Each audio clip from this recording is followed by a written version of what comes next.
one, to hear that message, and then to have to go deliver it. So, If you anyway, remember- that was just something that. If you remember in the beginning, God told Moses that he wanted him to go out there and say, he said, but who am I gonna tell these people how they're gonna believe me? God said, I will speak through your mouth and I will speak through Aaron's too. So Well, God- he said he was gonna make Moses as a god to Pharaoh, and Aaron was gonna be his prophet. And Which that I was caught a- that today, and I thought, Yeah, whoa, that's that's weird. good. So they That's believed. good. So they believed. Mhm. When in, you know, so we gotta So, go, we gotta believe Well, our isn't faith. the Antichrist and false prophet gonna go make themselves God and a prophet? It's the same thing. follow-up question to that. Yeah, except Yeah, it's with the same Moses thing. and Aaron. Like Pharaoh was sits here in student. the throne, not Pharaoh, but just as an example, he's in a special place. Pharaoh's in a special place, ruling over all this land. And he gets two country boys coming up to him with a stick. Yeah, I mean, you think about it, right? Well, I was thinking about that, and he had to know the history of who Moses was, and that. 'Cause he didn't know Joseph, but He yeah. wasn't heir to the throne. Yeah. So did God do something inside Pharaoh that he could listen to these country boys with the big stick from the Well, slave remember tribe? what Moses' name means. Enrico taught on Bingo. that. It means drawn out of the water. And remember that the Egyptians believed that if something was thrown into the water and it didn't come back, it was guilty of something. But if it did come back, then it was innocent. So Moses was drawn out of the water, and his very name meant that. So there was like a stigma on him that he's protected because he came out of the water. He wasn't judged as guilty or taken to hell by our God. Big cultural. And Asher also says that Moses ruled for 40 years while he was in the desert. And so, if that's the case, Rule of law. that he was a king, that he was a ruler over, I don't remember the name of the people were. Mediums. I think. No, that's where he got his, that's where he went to get his wife from Jethro, right? Jethro was the. This was Was a priest before, of Midian.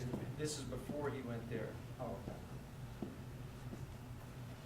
Yeah, I remember Josephus talking about, he has some influence in Africa too, like it's, these is incomplete information, so it's probably pointless, so.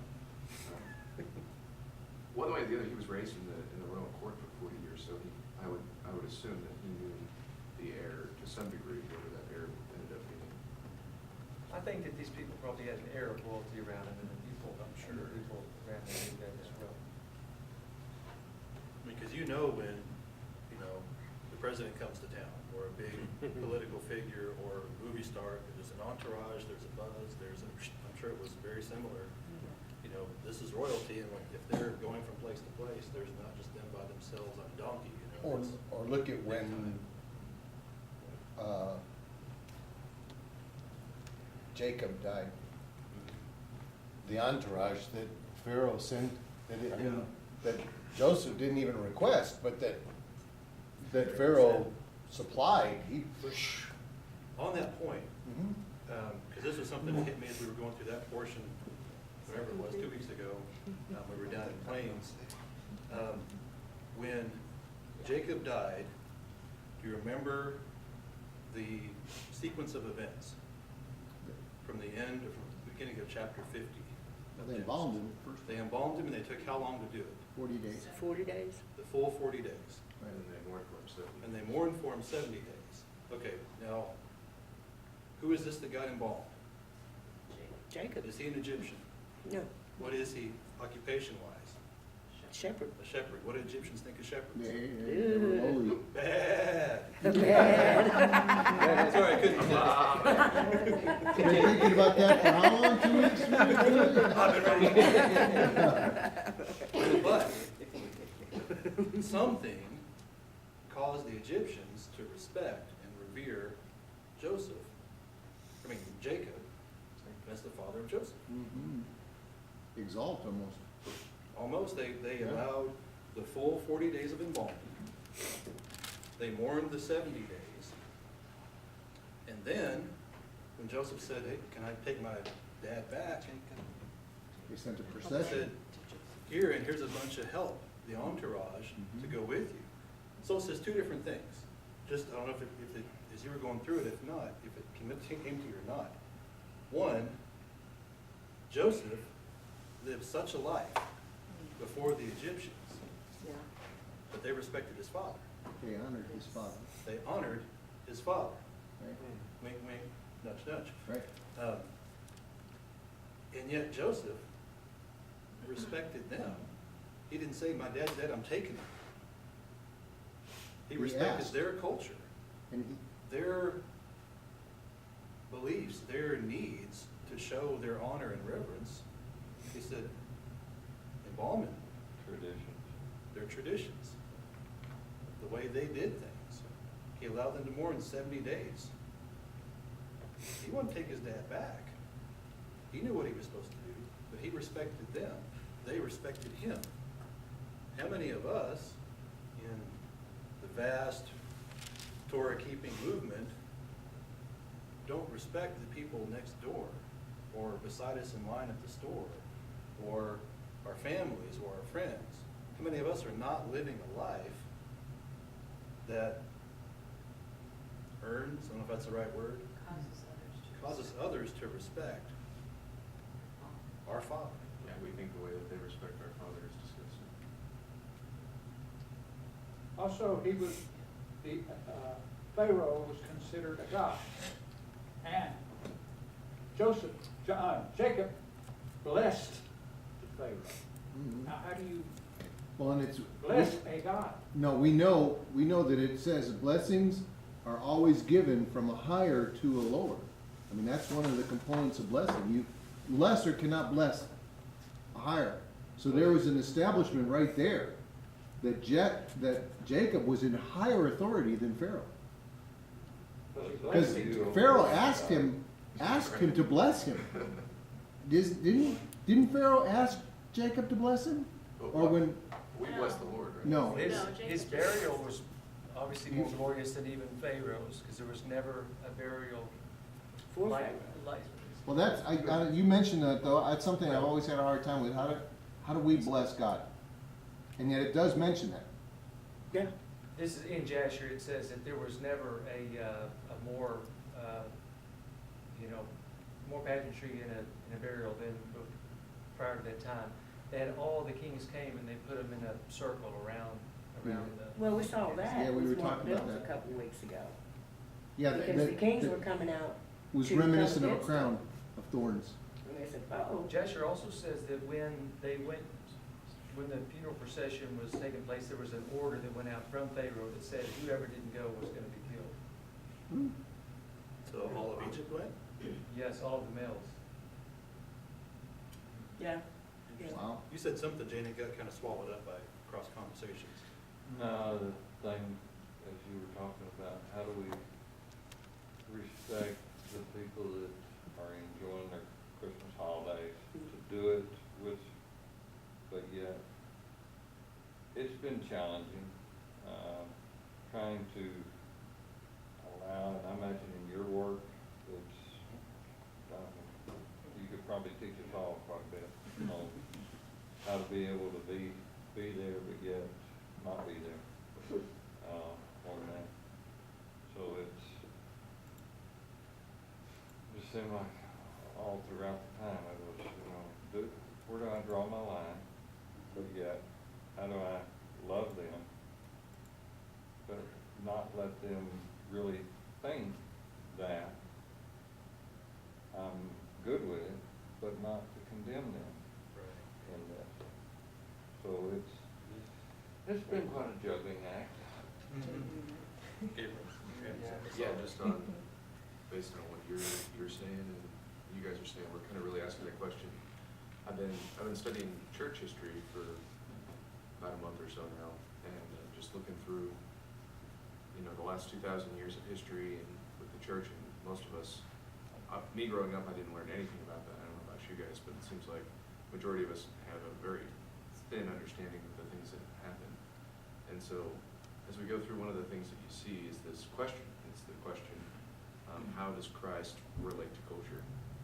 Because most of the people who accepted Christ realized that their culture was pagan. So you have this idea, there's a few different ideas. It's like, okay, do we have Christ against culture, where God is against every part and aspect of your culture? And I think there's some truth to that. We say, Christmas trees are pagan and Disney's full of this, and then you have this other approach, which is, sorry, go ahead. Can you describe your definition of culture, so I know how you relate it? Yeah, culture being, I think the actual definition of culture is something pretty fancy, but how am I using it is everything that you do, the way that males and females interact, the festivals that we keep as people, what it means to be a man. The current societal norm? Yeah, the norm, the expected thing that society goes through, which would include economic transactions, which would include the way that a family structure is set up, which would include basically every aspect of your life. You're in culture all the time. Yeah. I just see culture has changed from cars, planes, the internet, all these things have changed, and yet, are they good? Are they bad? Yeah, and here's the question. So along with that, that's really what, and we've been asking ourselves that for thousands of years. In a Roman culture, it would have been common to have all these different gods, and you could worship whichever one you want. You've got your own little pet god, and that's the thing you do. Everyone celebrates Saturnalian, right? Okay, so you've got this approach, which is Christ against culture. That Christ has nothing to do with culture, and this is kind of where the monasteries came from. They were, while in one sense it's very good, it breeds this air of self-righteousness. After time, the people go out to the desert because they earnestly want to seek God, and they start these monasteries. They're the monks. They're learning. They're growing, but at the same time, they are completely cut off from culture, and that really wasn't the call that God gave us. And so then you have this other kind of flip side, which is the Christ of culture. Where Christ adapts to fit into the culture, and that can be beneficial in one way, that people will be able to come to him, but that's also dangerous, because then that's really what led to Christmas being acceptable. That's what led to, so we have, kind of in today's example, you've got a cowboy church, which is a good thing. I'm not saying anything bad against them. You've got the seeker-friendly churches, and while those things are good, both approaches have pitfalls. So we could be the Christ against culture people, where we're going to homeschool and we're never going to let anybody see a television, and we're going to burn all our Disney DVDs, and we're going to let no outside influence come in, but then my children have no idea how to interact, and not only that, they're self-righteous. They see everybody as dirty sinners, and we're not sinners. Now on the other hand, you've got the flip side. Are we going to be just the watered down Jesus, where we have sanctioned homosexual marriage, because that's the thing in the culture now? So these are questions, not that I have answers to, but these are the questions we have always been asking ourselves. For the last 2,000 years, we've asked ourselves this. So how do we do kind of the difference between the two, rather than Christ against culture, rather than Christ of culture? How do we be Christ transforming culture? I'm enjoying a good visit with my aunt this morning, and some of it comes down to her version. Every man knows within himself what is right. I said, no, I can't buy that. And then we went to the other stage of it. Well, you live in the land, you do what the government says. I said, well, the government says marijuana is good and you can have homosexual marriage now. Bestiality has been legalized too. I didn't even know that. Yeah, you need to know. You need to know. Where do you take your instructions and your laws? You can't depend upon my parents. Love me well, raised me the very best they knew how, but I inherited a lot of life from it. We all have done a fair amount of that. Now, can't depend on the government. We can see some pretty big holes in that. And then the culture, there are a lot of things within the culture that have nothing to do at all as far as right and wrong. Give you an example. If you want to farm, go out, grow plants, get after it. You want to raise goats, raise goats. You want to do radio towers, go do radio towers. It doesn't matter, whatever the culture is, has nothing to do about that. A red shirt or a blue shirt, whatever. I mean, so, but it still comes back down to your foundation. Is your foundation going to be about societies, what they accept, versus our government, what it accepts? Your parents, but you can always go back down to, it all flows back down to the Torah. If you use that as your foundation, as your standard, and build up from that, it doesn't matter if you're milking cows for a living or drilling oil wells. One of them's more expensive.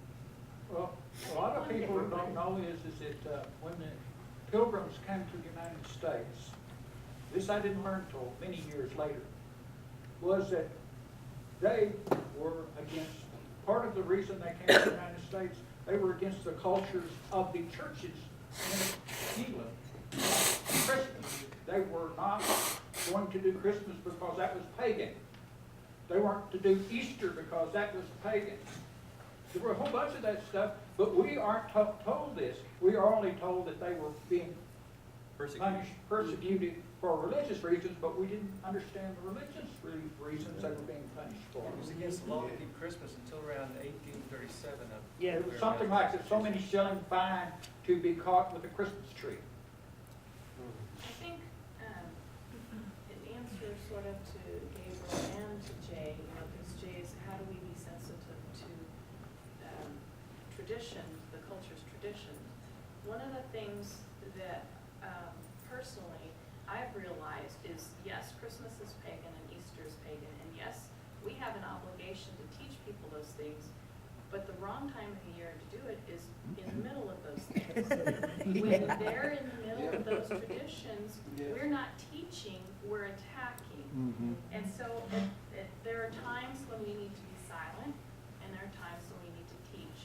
And we need to be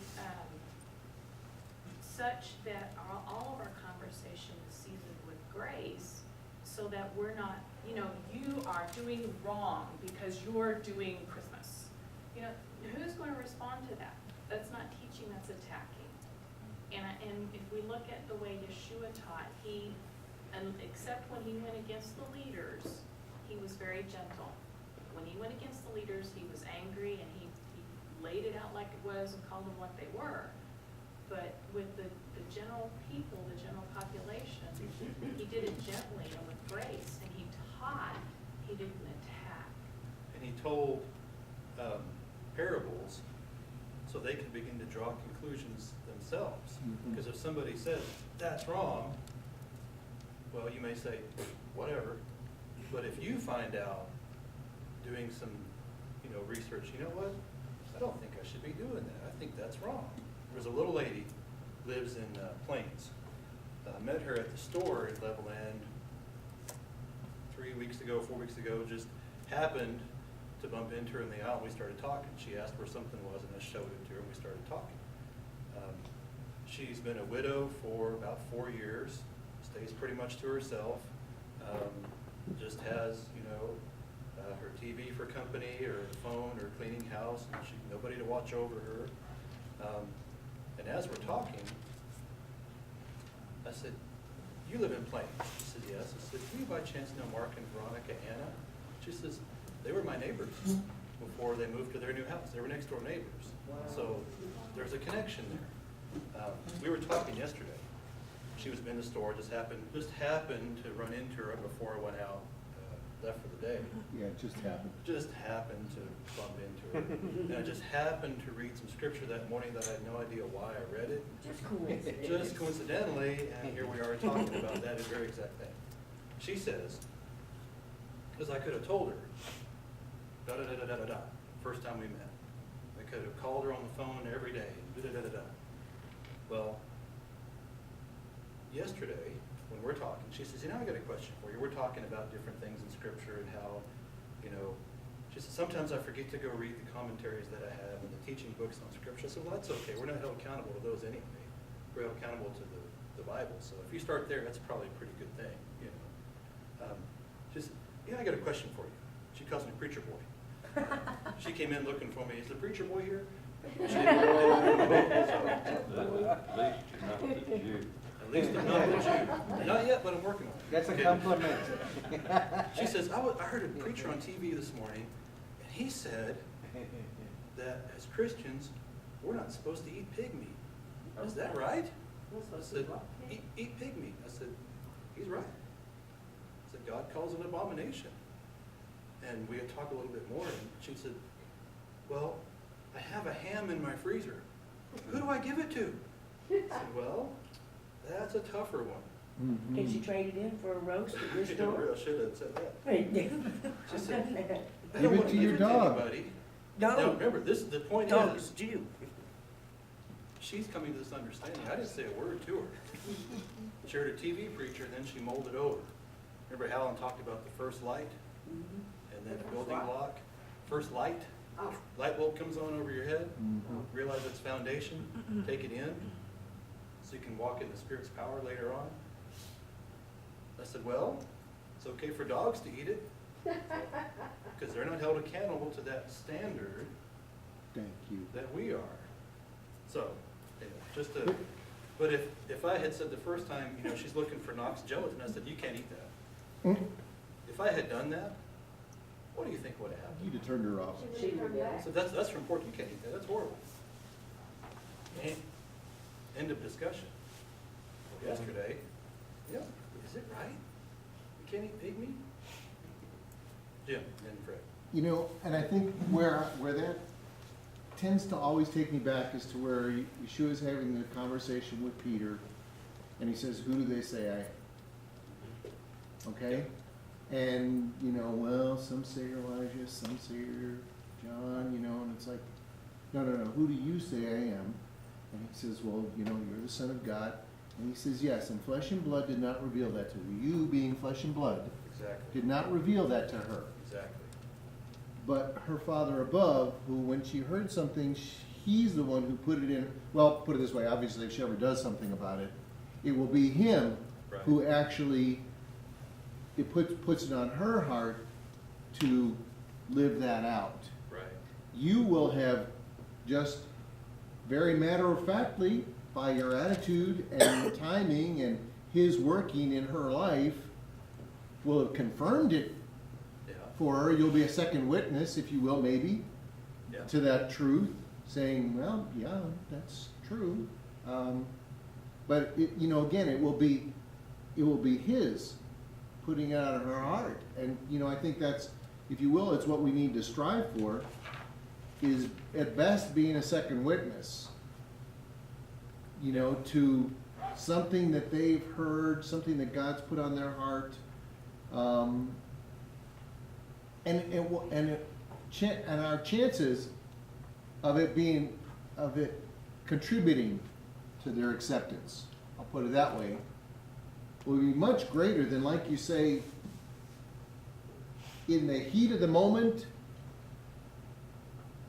on December 24th, underneath the Christmas tree, going, that's not right. The chances of your contributing to their revelation are so slim, versus on May 17th of any year, the idea, have you ever thought of this? Have you ever looked up the derivation of Christmas? No. Did you just hear the difference in the way you said those two things? That's wrong. Have you ever? Yep. Have you ever considered my servant Jacob, Job? Fred? I was discussing the Bible one time with a friend of mine, and all of a sudden it hit me because I had been reading this particular verses, and so I had him to read this section of the Bible, and it talks about in the last days not to observe the ways of the heathen. In the last days. And he says they would go into the forest and cut them a tree, take an axe and cut them a tree, take and nail it to a stand, bring it into their home and deck it with gold and silver, and not to do this. This is the pagan way. And so I said, read this right here. And he read it, and he turned around to me and he says, they're not talking about the Christmas tree. They're talking about a totem pole. And so I turned around to him, and I turned around to him and I says, did I say anything about Christmas? He says, no. I said, then where did you get that I was talking about Christmas? And he said, Because that's exactly what it says. I didn't say anything about Christmas, much less a Christmas tree. We had not even been discussing Christmas or a Christmas tree. And so Yeah, but when he he made brought the it up, I connection just pretty asked him, I said, then where did you get the idea I was talking about a Christmas tree? And I just let him answer. So where did he make that? What was his he say? answer? Right, There was a Christmas tree. right. What did he think? Then Well, he kind of stammered around and everything else, and finally he says, okay, it is saying a Christmas tree. That's what he said. See, I But was at told- first, if I had argued with him,